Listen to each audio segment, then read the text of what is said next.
आम जय राम जय जय राम। श्री राम जय जय राम। श्री राम जय जय राम। सच्चिदानंद भगवाननी जय।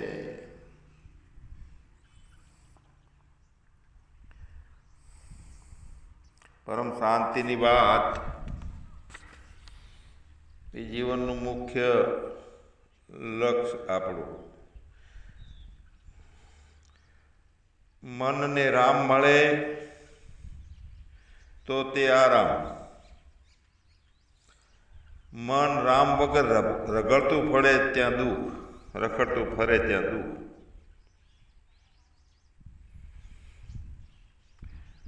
દુઃખ એક જ એના કારણે અનુભવાય છે કે આ જાગ્રત ચેતના વાંકી ચૂકી થઈ જાય છે જીવનની। તો ક્યારે થાય છે વાંકી ચૂકી આ ચેતના? સંસ્કારને લઈને બધા સમષ્ટિના સંસ્કારો, આદતો, જીવન પ્રણાલીઓ, રાજાનું હોય કે બ્રાહ્મણનું હોય કે સંતોનું જીવન ધોરણ, આ બધામાં કચરાપટ્ટી દેખાય ત્યારે એ દિવ્ય ચેતના હોવા છતાં વાંકી ચૂકી થઈ જાય છે। આગ્રહ આપણે વ્યક્તિગત રીતે જોઈએ તો આગ્રહ, આદત, રોગ આ બધું બને છે અને એની સાથે ભળી અને આ ચેતના જે છે એ આગ્રહવાળી, આદતવાળી અને રોગવાળી બની વાંકી ચૂંકી થઈ જાય છે। જાગ્રતમાં થાય છે અને સ્વપ્નમાં એમ થાય છે અને એ નિંદ્રામાં પોતાના બાપના ઘેર જઈને હોઈ જાય છે। એનો બાપ કોણ છે? વાંકી ચૂંકી ચેતનાનો બાપ છે અજ્ઞાન।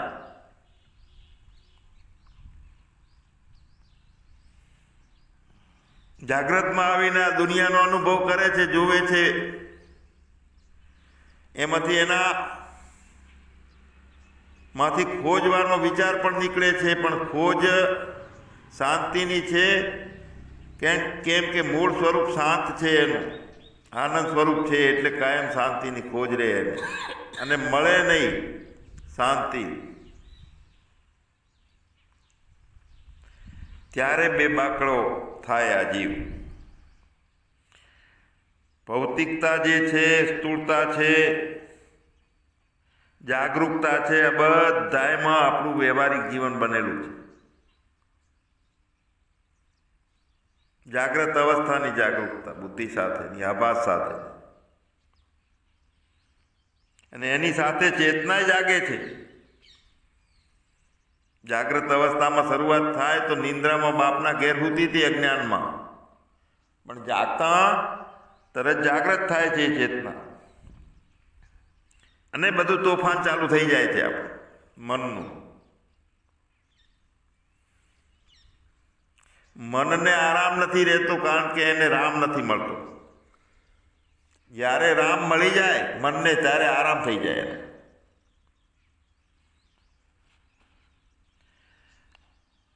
ચારે બાજુ, અંદર બહાર, અનુભવમાં, જગતમાં, વ્યક્તિઓમાં, પરિસ્થિતિઓમાં બધે તોફાન જ તોફાન, તોફાન જ તોફાન છે। જ્યાં જ્યાં નજર જાય, જ્યાં જ્યાં અનુભવમાં ઉતરે એ ચેતના, ત્યાં ત્યાં બધે શોરવકોર, નિરાશા, વૈમનસ્ય, અગતિકતા આ બધું જોવા મળે છે। ઈશ્વર જે સંજોગ આપ્યો છે, જીવન આપ્યું છે, મનુષ્યત્વ આપ્યું છે, મુમુક્ષત્વ પરમ મૌન માટે છે, મનુષ્યત્વ શાંત ભાવથી વ્યવહારિક કર્મો થાય, સમજથી।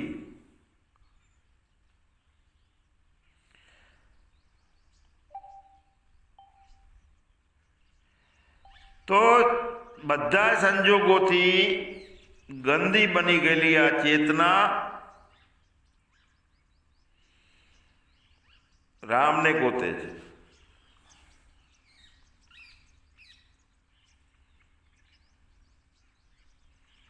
ખબર છે પરમ મૌનમાં આનંદ છે, પરમ આનંદ છે,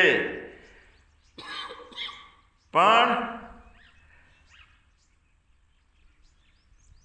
ગંદકી પકડાયેલી છે, ચેતનામાં પવિત્રતા નથી.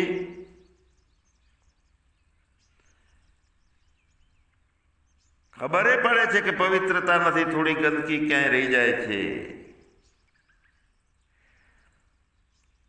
તો ગંદી ચેતના સાથેનો વિવેક પણ પૂરો પવિત્ર ના હોય. પવિત્ર ચેતના હોય બનાયેલી માન્યતાથી, અને વિવેક પણ પરિપૂર્ણ પવિત્ર ના હોય. કેમ? ખબર કેવી રીતે પડે કે જે નથી એમાં દાખલ થઈ ચાંચ મારી અને સાચું માની અને દોડ ચાલુ રહે છે, દુઃખ ચાલુ રહે છે, નિરાશા ચાલુ રહે છે, કાં તો સુખ ભોગવીને અહંકાર ચાલુ રહે છે.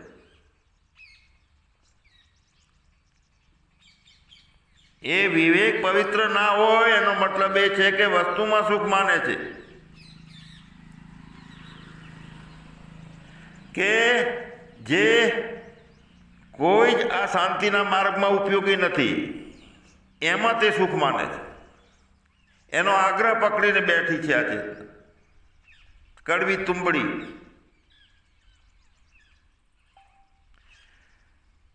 અને એ સંજોગો વચ્ચે ખરેખર આપણે વિચાર કરીએ કે આપણું જીવન છે મનુષ્ય તરીકેનું, તો પરમાત્મા એક બહુ અમૂલ્ય ભેટ આપી છે.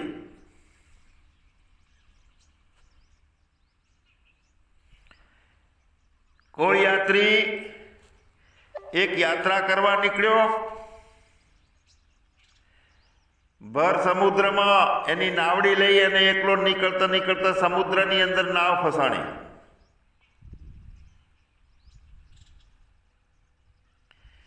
અંધારામાંથી અજવાળું થયું, જોયું તો આ તો નાનકડો દ્વીપ છે, બિલકુલ નાનો. દૂર દૂર સુધી નીકળી ગયો. એ નાનકડા દ્વીપની અંદર શરૂઆત થઈ, એકલવાયાપણું થયું. આમાંથી હું કેવી રીતે પાછો જઉં શોધ થઈ. હોડી પણ તણાઈ ગઈ, પોતે ફસાઈ ગઈ. 2, 3, 4 દિવસના પ્રયત્નો કરી અને પ્રયત્નો પણ બંધ થઈ ગયા. એ નાનકડા દ્વીપમાં પાણી અને વનસ્પતિથી જીવન ચાલુ કરી નાખ્યું.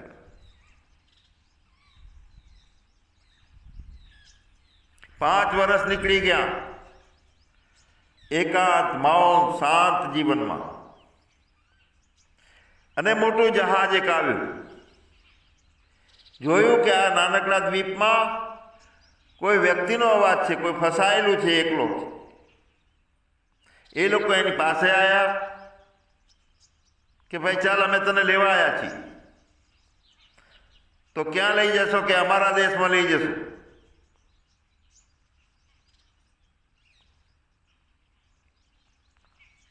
તો કહે છે કે તમારો દેશ કેવો છે એ મને ખબર નથી, તમારા સમાચાર પત્રો, તમારી વિગત કે ફોટા વિડીયો બતાવો તો મને ખ્યાલ આવે.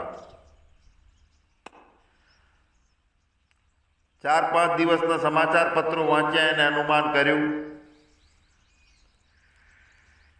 કે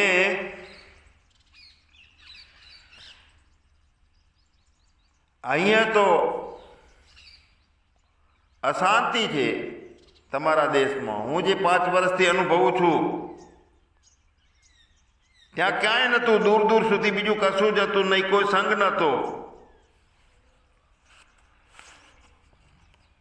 અંદર સૂક્ષ્મમાં એક અભ્યાસ થઈ ગયો તો કોઈ નથી અને શાંતિ છે.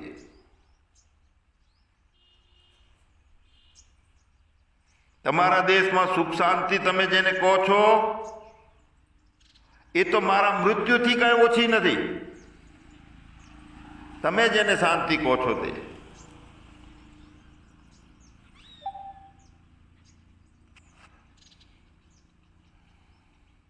માનવતાના ઉપદ્રવગ્રસ્ત એ વાતાવરણ છે તો એમાં ભૂલી જવાય છે આપણને સુખ શાંતિ કેવી હોય છે. કારણ કે સંગ કોનો થાય છે સતત આ દેશમાં, મનુષ્યના દેશમાં. તો આ મનુષ્યના દેશમાં પણ અંદર જો એકાંતનો દ્વીપ આપણને મળી જાય, એની ખબર પડી જાય,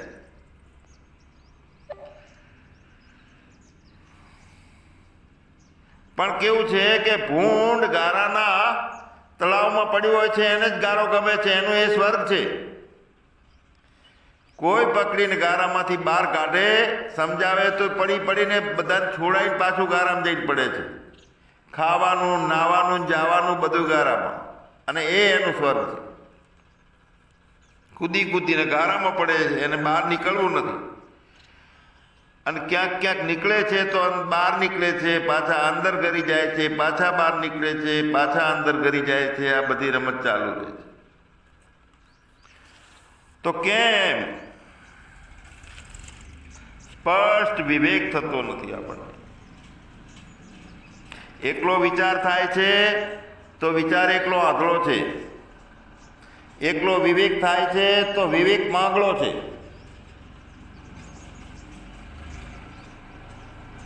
તો વિચાર આંતળો છે ત્યારે વિવેક તો દેખતો છે, માંગલો છે પણ દેખતો તો છે જ નહીં.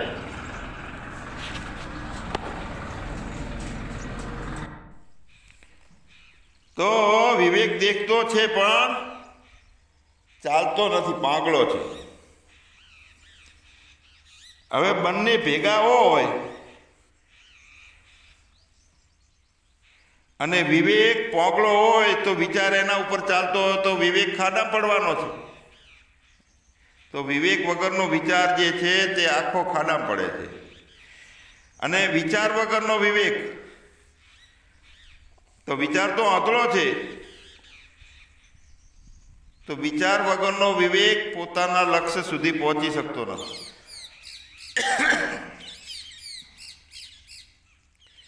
કેમ કે વિચાર ઉપર બેસીને વિવેક એને લઈ જાય છે. પોતે વિચાર ઉપર બેસી જાય છે, વિવેક છે તે. અને વિચાર આંધળો છે તો એને દોરીને લઈ જાય છે વિવેક, કે હા ચાલ ટકોરા મારીને ખખડાવે છે કે ક્યાંય ખાડો નથી. મતલબ કે જાગૃત કર્યા કરે છે. અને આ રીતે વિચાર કરતા લક્ષ્ય સ્થાને પહોંચે છે. અને જ્યારે લક્ષ્ય સ્થાને પહોંચે છે પછી વિચારના નેત્રો ખુલે છે. એ વિવેક પાગલો હતો, વિચાર આંધળો હતો, પણ લક્ષ્ય સ્થાને પહોંચે છે ત્યારે વિવેકના નેત્રો, એની આંખો ઉઘડે છે.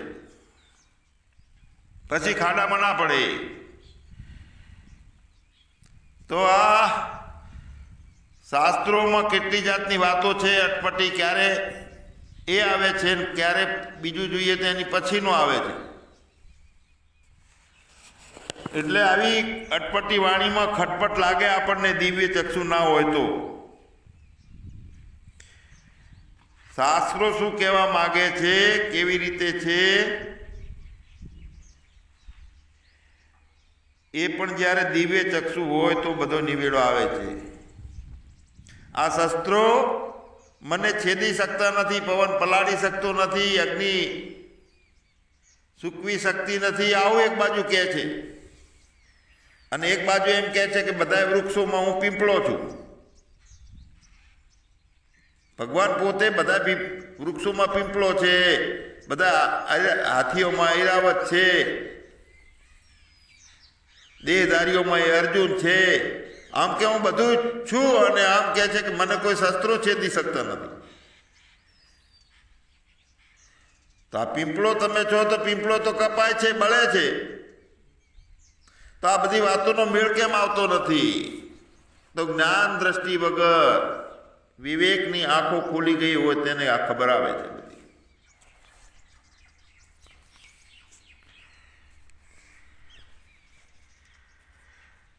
મતલબ એવો એ છે કે એક મોટામાં મોટો સિદ્ધાંત છે કે એક છે, બધે છે, બધામાં છે, બધા રૂપે છે, પણ બીજો નથી. આ વાત માનવાની. ગમે તે શરીરમાં જઈને કામ કરે છે પણ બીજો નથી. કોઈ તોફાની બનીને તોફાન કરે છે, કોઈ દારૂ પીને ધમાલ કરે છે, કોઈ આનંદમાં સંગીત સંભળાઈને આનંદ આપે છે, પણ જ્યાં જોવું ત્યાં તું નો તું. દિવાળીના દિવસે 15, 20, 25 અગરબત્તીઓ મીણબત્તીઓ કરીએ, દીવા કરીએ છીએ. આખા ગામમાં હજારો દીવા થાય છે, તો એમાં અગ્નિ કેટલા છે? બધા દીવામાં અગ્નિ એક છે. તો આત્મા સર્વભૂતેષુ, પણ જીવ સર્વભૂતેષુ કદી એ ના થાય. જીવ અને આત્મામાં કઈ અટી પડી છે કે જીવ પોતાને નોખો માને છે? કઈ આંટી ઉઘડી જાય તો જીવ પોતે જ આત્મા છે. કપડાની વચ્ચે ગાંઠ છે એટલે નોખી દેખાડે છે માયા ગાંઠ, પણ કપડું ઉપર નીચે છે, બધે છે, ડાબું જમણું ગાંઠમાં જ છે. પણ ગાંઠના ભાગ અને કપડાના ભાગ પડતા જ નથી. કેમ કે ગાંઠ એમાં ઓતપ્રોત છે, ખાલી દેખાય છે.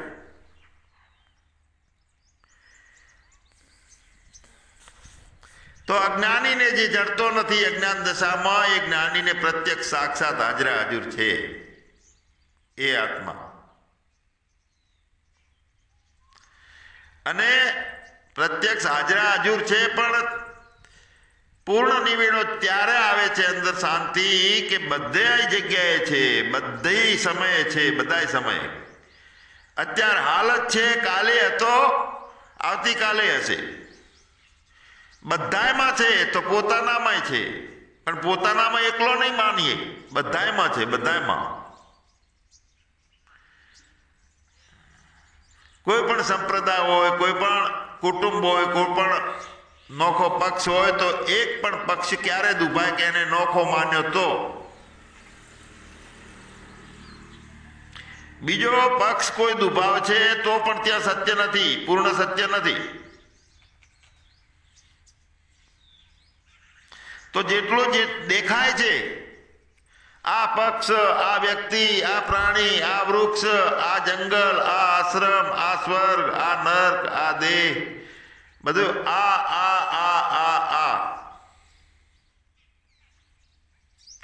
તો બધાય દીવડાઓને એક અગ્નિમાં લાવવાના છે.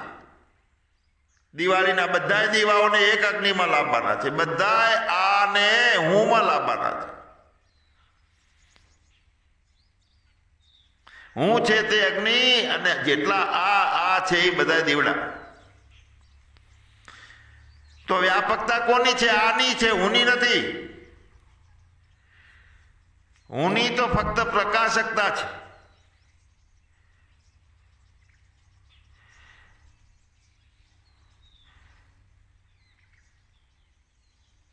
ગોપીઓ એમ કહી શકે છે કે તમારા પ્રભુ, અમારા પ્રભુ તો બધે છે. વિદુરજી,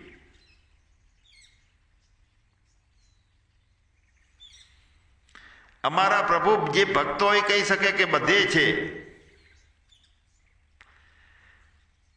ફક્ત આત્મજ્ઞાની હોય ને એના માટે પ્રભુ એક જ છે, પોતે જ છે. પણ સાથે ભક્તિ હોય તો એના પ્રભુ બધે છે, સભર ભરેલા છે. એ ગાંઠની ભક્તિ આવી જાય ગાંઠમાં તો એને કપડા સાથે દોસ્તી થઈ જાય, અને કદીએ કપડાથી નોખી પડતી નથી. કાયમ માટે કપડાથી પ્રેમ. જીવન જીવે ભલે ગાંઠ તરીકે, 5 ફૂટની ગાંઠ તરીકે, પણ જોડાણ ક્યાંય પરિચિંતા નહીં. બધાની સાથે બધું જેમ છે એમ. બધે મારો રામ રમે છે, બીજો કોઈ નથી. તો સતત આપણી અવેરનેસ હોય સતત જાગૃતિ આપણી હોય તો આવી એકતા રહે છે. માયા તો પળે અને પળે બીજો દેખાડે છે, બીજું દેખાડી દે છે, ભૂલવી દે છે. બહુ ખેલ છે માયાનો, બહુ ભૂલવે છે પળે પળે. તો દરવાજે 24 કલાક જાગતો અને સજગ ચોકીદાર હોય તો કારખાનાની અંદર ચોરો પેસે નહીં. મોટો દંડો લઈને બેઠો હોય, ચોર આવે તો બિયાતા હોય.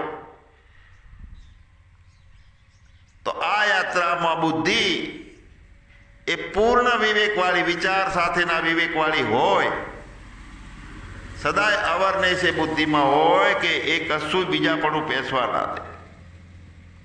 તો આવી આપણી પૂર્ણ ઈચ્છા છે, આવી હોશ આપણી કોણ પૂરી કરી શકે? જમીનમાં પાણી ખૂબ ભર્યું છે, તળાવો છે, નદીઓ છે, સમુદ્ર છે, તરસ કોણ छिपाવે છે? જ્યાં નદી છે, સરોવર છે, ત્યાં પ્રગટ થાય છે પાણી. અને એ જ નદી અને સરોવરમાં જે પ્રગટ થયેલું પાણી હોય છે તે તરસ छिपाવી શકે. પ્રગટ વિના સમાધાન શક્ય નથી કદી. એટલે જાગતા નર સેવીએ. ચિતરેલો દીવો અજવાળું ના આપી શકે, અને ચિતરેલી ગાય છે તે દૂધ ના આપી શકે, અને આપણે પી ના શકીએ. તો જીવતી ગાય જોઈએ, હા, પણ જોડે જોઈએ ગાય તો દૂધ મળે, જોડે જોઈએ. મીરાએ ભક્તિ કરી, પ્રગટની કરી. નરસિંહાએ પ્રગટની ભક્તિ કરી. તો ક્યાં છે પ્રગટ અત્યારે? તો મીરામાં હતો, નરસિંહમાં હતો, સંતોમાં હોય પ્રગટ. સબગટ મેરા સાહિયા ખાલી ઘટના કોઈ, બલિહારી વા ગટ કી જાગટ પ્રગટ હોય. સંતોમાં પ્રગટ હોય, ત્યાં આપણી તૃષ્ણા છે, એમાં તૃપ્તિ મળે, ત્યાં તૃપ્તિ મળે આપણને. ઝળકી રહેલા હોય મહારાજ, અગ્નિ રૂપે હોય, પણ એનામાંથી દીવો નથી થતો. પણ મહેનત પડે. અંગારાથી દીવો કરવા જઈએ, પણ દીવાથી દીવો જલ્દી થાય. જલ્દી ક્યારે દીવો થાય? એક દીવો બીજાને અડાડો એટલે થઈ જાય. દીવો બે દીવા અડે તો તરત જ દીવો થઈ જાય. તો એ જે સંત છે કે જ્યાં પરમાત્મા પ્રગટ હોય, તો એ સંત બધા દીવા સમાન છે. અગ્નિમાં એક જ લક્ષણ છે, ઉષ્ણતાનું, પણ દીવામાં બે છે, ઉષ્ણતા છે ને રોશની છે. તો જે સાહેબ છે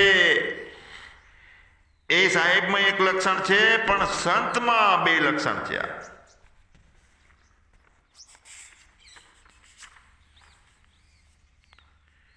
બે લક્ષણ છે.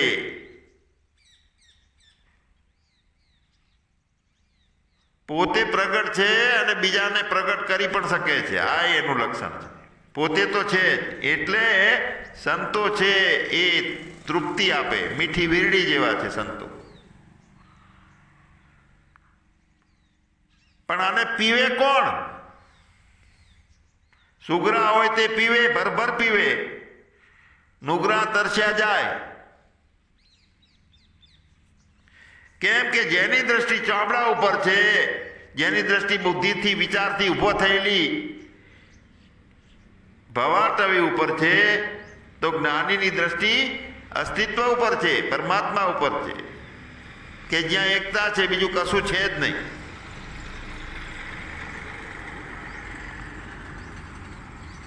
તો એ અસ્તિત્વને અને આ શરીરને, અસ્તિત્વને અને માન્યતાઓને, અસ્તિત્વને અંતઃકરણને કાંઈ લાગતું મળતું નથી.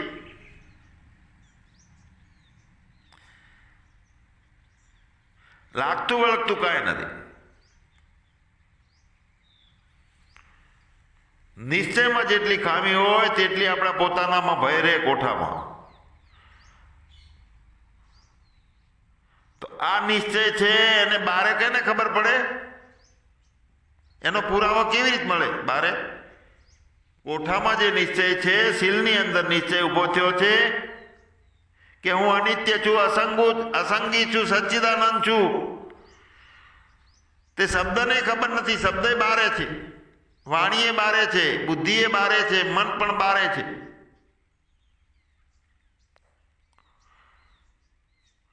હું નિત્ય છું, અનિત્ય નહીં. હું નિત્ય છું તે વાત કોઠામાંની છે. તો હું અનિત્ય છું એ કોઠામાં ભર્યું છે તો છોડીએ. નિત્યની સાથે કાયમ જોડાણ, વિચાર સાથેનો વિવેક, તે જોડાણ કરી શકે. ભાઈ કાલકા કહેતા હતા કે તું કરતા તું ભાઈ મુજમાં રહી ન હું, બલિહારી તુજ નામ કી, જ્યાં દેખું ત્યાં તું. હવે જ્યાં દેખું ત્યાં તું દેખાય તો મારામાં અને તારામાં અંતર શું?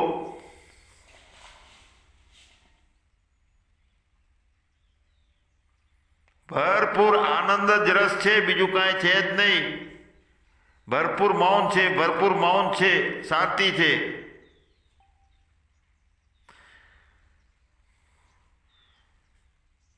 હું પકડાયેલો હતો રાગ અને દ્વેષથી, અને તું સ્વયંભૂ હતો એ તો હવે ખબર પડી. તારી સાથે દોસ્તી કરી ત્યારે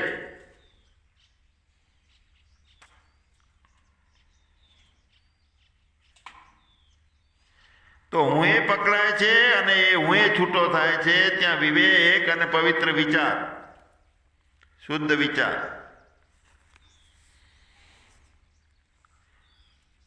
કારણ કે પરમ મૌનમાં, પરમ શાંતિમાં જવાનું છે. તો આવું શાંતિ અને મૌન જો પ્રાપ્ત થઈ જાય એ આપણા સત્સંગથી,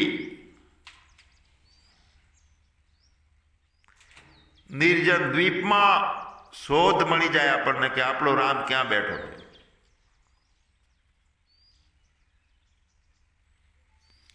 આપણા જીવનના આનંદનો માર્ગ સત્સંગથી શરૂ થાય છે. સત્સંગની અંદર અનુભવી લે છે જીવન. ધ્યાનની સીડી ચડવાની સફળતા વિવેકથી થાય છે. અજ્ઞાનના પડદા હટાવવાનો માર્ગ સત્સંગથી અહીંયા પસાર થાય છે. અજ્ઞાન ઉપર હથોડા પડે છે, પડદો ઢીલો થાય અજ્ઞાનનો, પછી ચૂર ચૂર થઈ જાય.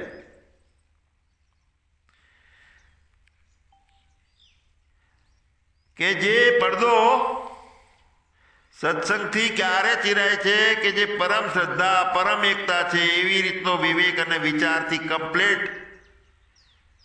પરમ શ્રદ્ધા અને પરમ એકતાથી આ ઘટના ઘટે છે. અને પરમ શ્રદ્ધા છે ત્યાં જ પરમ એકતા છે. પ્રગટની બલિહારી છે, નોખાપણું નથી. ત્યાં શ્રદ્ધા છે, ત્યાં પરમ આનંદમાં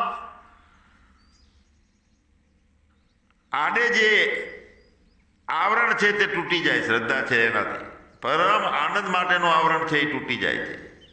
અજ્ઞાન આવરણ તો તૂટી જાય છે સમજથી, સારા વિવેકથી, સારા વિચારથી, શાસ્ત્રોમાં અભ્યાસ કરવાથી અજ્ઞાન આવરણ તૂટે છે. પણ પછી સંશય જે રહે છે ને અજ્ઞાન આવરણ તૂટ્યા પછીનું, પરમ આનંદ માટેનું આવરણ એક બીજું છે,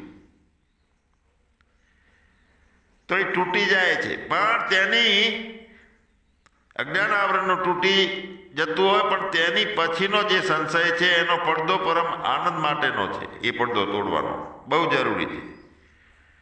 અજ્ઞાનનો પડદો શાસ્ત્ર શ્રદ્ધાથી, ઉપદેશથી, સત્તત્વના ઉપદેશથી થાય છે અજ્ઞાનનો આવડો. પણ જ્યાં સત્તત્વનો ઉપદેશ કે શાસ્ત્ર કે બધું નીચું રે, વાણી નીચી રે, અને એક પડદો ચીરવાની યાત્રા શ્રદ્ધાથી શરૂ થાય છે. આનંદનો આવરણનો પડદો ચીરવા માટે શ્રદ્ધાથી એ પડદો તૂટે છે. પરમ આનંદ, પરમ બોધ. તો પરમ આનંદ, પરમ બોધમાં કોઈ સીમિત નથી.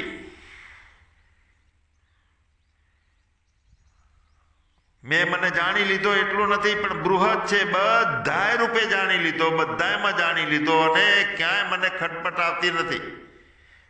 હું મને જાણી લઉં છું પણ બધામાં નથી જાણતો તો બીજું છે એ મને તકલીફ આપવાનું ચાલુ કરે છે.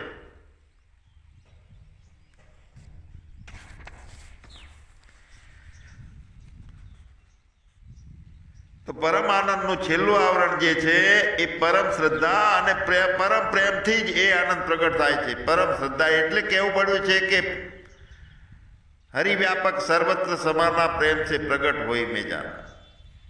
પ્રેમ એટલે બેપણું ના દેખાવું, બધે કનૈયો છે એમ જોઈને રાજી રહેવું, તોફાન કરે તો રાજી રહેવું, ગાળ બોલે તો રાજી રહેવું, પીન આવે તો રાજી રહેવું, ના માને તો રાજી રહેવું. હક દાવો અહીંયા કાંઈ નહીં કે તું મારો દીકરો છે કેમ ના માને, એનો એ નાટક કરે છે, બીજો કોઈ છે જ નહીં.